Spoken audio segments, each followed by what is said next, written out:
আসসালামু আলাইকুম। আজকে আমরা দেখাবো কিভাবে আপনি আপনার নর্মাল ক্যামেরা দিয়ে তোলা ছবিকে 4K 8K এমনকি 16K তে কনভার্ট করতে পারবেন খুব সহজেই। অনেকে মনে করেন এই জন্য খুব উন্নত মানের ক্যামেরা এবং দামি সরঞ্জামের প্রয়োজন, কিন্তু আসলে তা নয়। সঠিক সফটওয়্যার এবং কিছু কৌশল জানলে আপনিও আপনার নর্মাল ক্যামেরা দিয়ে ফটো তুলে এটাকে 4K 8K এবং 16K তে কনভার্ট করতে পারবেন। তো চলুন আজকে ভিডিও শুরু করা যাক। এই জন্য গুগল ক্রোম ব্রাউজারটা ওপেন করে চার্জ অপশনে চার্জ দিবেন 𝐶 চার্জ দেওয়ার সাথে সাথে ওদের ওয়েবসাইটটা চলে আসবে। অতঃপর এই সাইটটার উপরে ক্লিক করে ওদের সাইটটা ওপেন করে নেবেন।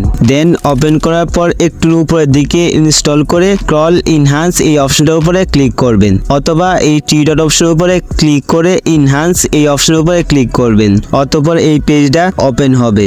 ওপেন হওয়ার পর এই জায়গায় আপনি যে পিকটা 4K 8K অথবা 16K করতে চান ওই পিকটা দিয়ে দিবেন। দেন আমি একটি দিয়ে দিলাম। অতঃপর আপনার পিকটা যতকে করতে চান ততকে সিলেক্ট করে দিবেন। যেমন আমি 16K সিলেক্ট করে দিলাম। অতঃপর এই দুইটা অপশনকে ফুল করে দিবেন। দেন অতঃপর ইনহ্যান্স এই অপশনটার উপরে ক্লিক করে দিবেন। কিছুক্ষণ লোডিং নিয়ে আপনার পিকটাকে 16K তে কনভার্ট করে দিবে। তো আজকের ভিডিও এই পর্যন্তই। যদি ভিডিওটা ভালো লাগে তাহলে নিশ্চয়ই আমাদের চ্যানেলটি সাবস্ক্রাইব করবেন, এবং আপনারা যদি আপনাদের জিমেইলের পাসওয়ার্ড ভুলে যান এবং রিসার্চ ছাড়াই যদি পাসওয়ার্ডটা খুঁজে বের করতে চান তাহলে আমার এই ভিডিওটা আপনারা দেখতে পারেন। তো দেখা হচ্ছে পরবর্তী ভিডিওতে।